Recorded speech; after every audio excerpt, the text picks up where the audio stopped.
प्रकृति के रंग अजब हैं। यहाँ मनुष्य नहीं, पेड़ पौधे भी गजब हैं।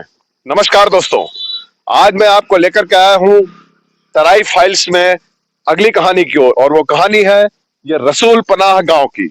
रसूल पनाह गांव में यहाँ से मेरे ठीक सामने इस सड़क के पार, यहाँ पर इन पेड़ों के पीछे सिद्ध बाबा हैं। मैं आपको उनकी कहानी दिखाऊंगा, उनके बारे में बताऊंगा। तो आइए चलते हैं सिद्ध बाबा के दर्शन करने। दोस्तों, ये आप देख रहे हैं, जानना है कि ये क्या चीज है? अरे इतना तो आप लोग जान ही गए होंगे, ये हैंड पैप है। हैंड पंप है, इसको कहते हैं हैंड पंप। इससे जमीन से पानी निकलता है। ये देखिए, ये जमीन का शुद्ध प्राकृतिक शुद्ध जल है। ये जहां पर भी एक जमाने में सारी व्यवस्था होती थी, इस नल से जो है पानी लोग इस्तेमाल करते थे। हैंड पंप इसे कहते हैं। जब कुओं का जमाना खत्म हुआ तो ये नल का दौर आया। लेकिन आप सोच रहे होंगे क्या मैं आपको यहाँ नल दिखाने के लिए आया हूँ? मैं आपको यहाँ नल दिखाने नहीं लाया हूँ। मैं आपको एक बहुत खास चीज दिखाने के लिए आया हूँ।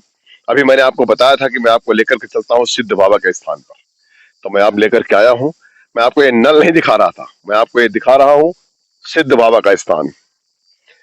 तो आप देखें सिद्ध बाबा का स्थान।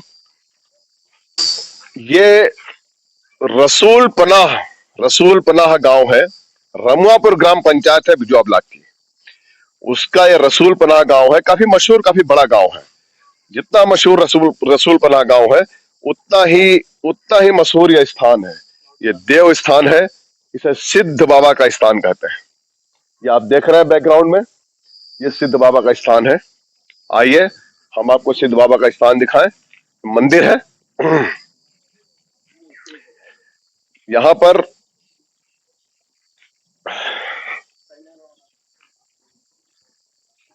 ये सिद्ध बाबा के स्थान का मंदिर है, और ये देख रहे हैं आप, ये हनुमान जी की यहाँ पर मूर्ति बनी हुई है। यहाँ पूजा वगैरह होती है। दूर दूर से क्षेत्र में यहाँ लोग पूजा के लिए आते हैं। और ये कई सारे मंदिर के खंड हैं यहाँ पर। ये आप देख रहे हैं, सब जगह ये पूजा, ये आप देख रहे हैं यहाँ पर यज्ञ होते हैं। ये यज्ञ वेदी है और ये मंदिर है, हवन होता है यहाँ पर। ये भाई साहब बता रहे हैं कि वहां पर जो है यज्ञशाला है, वो भी हम अभी आपको दिखाते हैं। लेकिन सबसे खास चीज जो हम आपको दिखाने वाले हैं, सबसे खास चीज हम आपको दिखा रहे हैं, वो ये है। ये आप देख रहे हैं, ये क्या है? ये बरगद का विशाल पेड़ है। ये देखिए, ये बरगद का विशाल पेड़ है। ये शिव जी का, शंकर भगवान का भी यहाँ पर मंदिर है। और मैं जो आपको दूसरी चीज दिखा रहा हूँ वो ये है। जब भी कोई बड़े पूजा अनुष्ठान यहाँ सिद्ध बाबा में होते हैं, तो उसका जब कोई हवन कार्यक्रम होता है बड़ा, तो यहाँ पर हवन होता है। ये पूरा जो है यज्ञशाला है, बहुत अच्छी बनी हुई है। देखिए, एकदम प्राचीन व्यवस्था के आधार पर, जैसा आपको लग रहा है उस ढंग से। और ये आप देख रहे होंगे दूर से, मैं जूते पहने हुए हूँ, शायद अंदर ना जा सकूं, लेकिन आप देखें कि ये बहुत अच्छी बड़ी व्यवस्था है। यहाँ बड़े हवन होते हैं।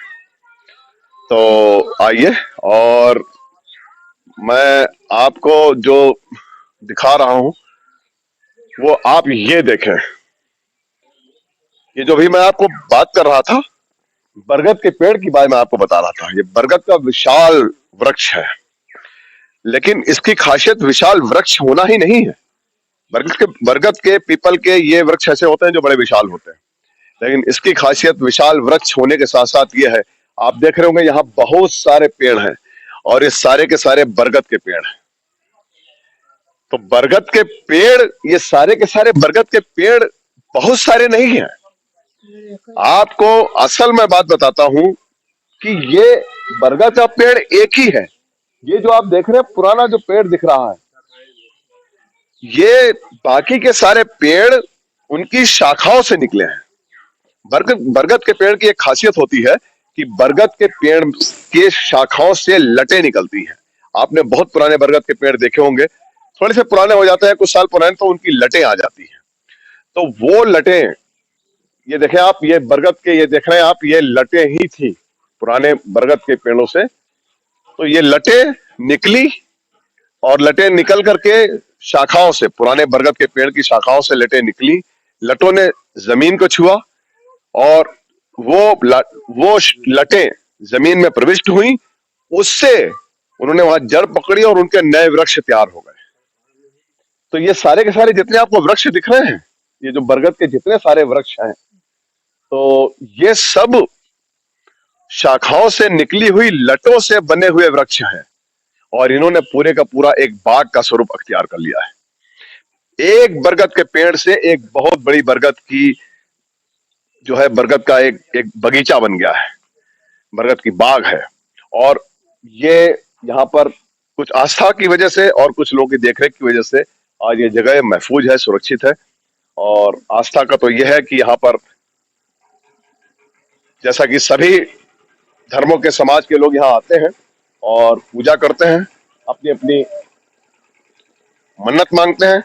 देखिए लोगों के मन्नत जहां जहां जिनकी मनोकामना पूर्ण हुई, इस वृक्ष के ऊपर इस तरीके से लोग लगा देते हैं। अभी हमने आपको पिछली स्टोरी में, चौसंदे बाबा की स्टोरी में आपको दिखाया था कि वहां पर भी इस तरीके से लोगों ने लगा दिए थे। तो यहाँ इस तरह से होता है, ये एक चलन है कि जिनकी मनोकामनाएं पूर्ण हुई उन्होंने अपने लगा दिए लिख करके कि भाई हमारी मनोकामना यहाँ पूर्ण हुई है। तो ये जो सबसे आगे खास बात है कि ये सिद्ध बाबा का जो स्थान है, ये बहुत फेमस है। दूर दूर तक यहाँ लोग आते हैं, यहाँ पे पूजा पाठ होते हैं, अपनी बहुत सारे जो है पूजा अनुष्ठान के कर्मकांड होते हैं। लेकिन सबसे जो यहाँ की खास बात है वो ये जो मैंने आपको दिखाया कि बरगद के एक पेड़ से, ये करीब कई हजारों साल पुराना भी हो सकता है, तो एक पेड़ से उसकी शाखाओं से जो लटें निकली और उन लटों ने जमीन को छुआ और जमीन से फिर उन्हीं लटों से जो जड़ें बनी, वृक्ष बने और उससे नए वृक्ष बन गए। ऐसे होते होते पूरा बगीचा बन गया। तो ऐसा आपने शायद कहीं सुना हो, देखा हो, ये एक बड़ी खास चीज है। तो आइए हम जो है यहाँ पे कुछ और लोगों से बात करते हैं। कई सारे लोग हैं यहाँ के जो प्रमुख हैं, तो आइए हम उनसे बात करते हैं। ये बाबा सागरनाथ जी हैं। बाबा जी प्रणाम आपको।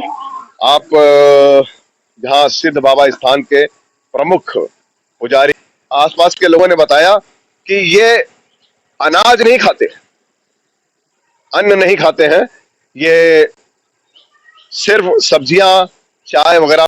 तो बाबा जी पहले तो आप अपने बारे में बताएं कि ये जो इतना आपने एक तरीके से तपस्वी की तरह आप जीवन व्यतीत कर रहे हैं, तो इससे आपको क्या आदत सी पड़ गई जीवन, इस तरह से आपने प्रयास बहुत किए होंगे? और का ऐसे आदत बढ़ गई हमारी, बहुत दिन से ऐसे ही रहते हैं व्रत अपना भोले बाबा का। सरसी दास जी हैं, यहाँ के मुख्य पुजारी हैं और जो भी यहाँ हवन वगैरह होते हैं ये पुजारी महाराज करवाते हैं।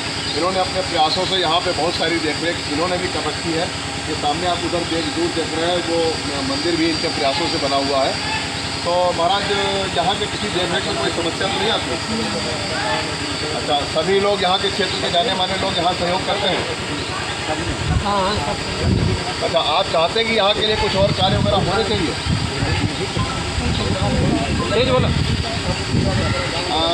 दरअसल ऐसा है कि ये क्योंकि इस तरीके के जितने भी आप देख रहे हैं कि ये जो सिद्ध स्थान होते हैं, तो वहाँ पर कोई सरकारी इस तरह की कोई ग्रांट या कोई व्यवस्था नहीं मिलती है, लेकिन लोग अपनी स्वेच्छा से, दान से तमाम चीज़ें कर देते हैं। तो यहाँ से जुड़ी हुई एक घटना है। घटना क्या है, एक चूँकि भाई लोग ज़मीनें, बाग बगीचे खरीदते बेचते रहते हैं, इससे भी जुड़ा हुआ इस तरह का एक वाक़या है पुराना। तो ये मोहम्मद तारिक प्रधान जी जो हैं इसके बारे में बताएंगे। प्रधान जी, क्या आपने जो है इसके बारे में? इस स्थान के बारे में हम इनकी अनुकंपा से, हमको इनकी आस्था से हमको भी इसका फलीभूत हुए। जी जी जी। और इनकी कृपा से हम प्रधान बने। अच्छा। तो यहाँ पे एक बाग बगल में रहती थी, एक लक्ष्मण प्रसाद की, उनका जाति बाग थी। तो ये स्थान की इनकी शोभा रौनक चली जाती, तो इसलिए हमने उससे ये कहा इसको बेच नहीं सकते आप। तो उन्होंने फिर भी हमारी बात को नहीं तवज्जो किया, उन्होंने सरदार जी के यहाँ भेज दिया। तो वो कटाने पे आ गए। जब कटाने पे आए तो हमने कहा इस बात को करने नहीं दिया जाएगा। उन्होंने कहा आप हमसे 50,000 रुपये ले लें और आप किनारे हटें, बात करने दीजिए। हम के ना, ये नहीं होगा, ये आस्था की बात है और यहाँ स्थान की रौनक और इसकी शोभा चली जाएगी, इसलिए भाग नहीं कर सकती। फिर वो उन्होंने ये बात कही थी कि आप इतने बड़े अगर जो इसकी आस्था में आप लिप्त हैं, आप मुसलमान होकर ये बात कहते हैं, तो पैसा आप दे दीजिए हमको वापस, पैसा दे दीजिए हमारा, हम नहीं कटाएंगे। तो हमने कहा अगर तो ये बात कहते हैं तो आपको पैसा आपको मिल जाएगा। हमने प्रयास किया, हमारे गांव के सभी वर्ग के है, सभी धर्म के लोग हमारा साथ दिया, जिनसे जो बन पाया उन्होंने चंदे के रूप में हमको पैसा दिया। उनका जो भी पैसा था बात का हमने वापस कर दिया। इसको मतलब जो है नीलाम करके और इसके नीलामी के पैसे जो है पंचायत के जो चंदा हुआ उसका पैसा इकट्ठा करके इस मंदिर का निर्माण करा दिया गया। आज वो आपके सामने इस मंदिर के रूप में उस आस्था का प्रतीक खड़ा हुआ है और इसकी देन है कि हमको इस कारण से और ये इनकी सेवा को मौका मिला और इनकी सेवा करने के उपरांत हमको फिर दोबारा मौका मिला। प्रधानी हमको इनकी वजह से हमको मौका फिर से दिया गया, गांव की जनता ने फिर से मौका दिया, इस स्थान की देन है। इस देवस्थान में नियमित रूप से भंडारे होते रहते हैं। श्रद्धालु लोग अपनी श्रद्धा अनुसार, अपनी क्षमता अनुसार यहाँ पर भंडारे करते हैं। जेठ मंगल के भंडारे समाप्त हो चुके हैं सभी जगह से, लेकिन यहाँ के भंडारे हमेशा होते रहते हैं। और देखिए ये लोग यहाँ पे ये भंडारे की तैयारी हो रही है। आज यहाँ चोखा बाटी का इंतज़ाम है और ये सभी लोग यहाँ पर भंडारे का प्रसाद ग्रहण कर रहे हैं। तो बने रहिए हमारे साथ और हमेशा की तरह चैनल को लाइक करिए, शेयर करिए और इसे सब्सक्राइब जरूर करिए।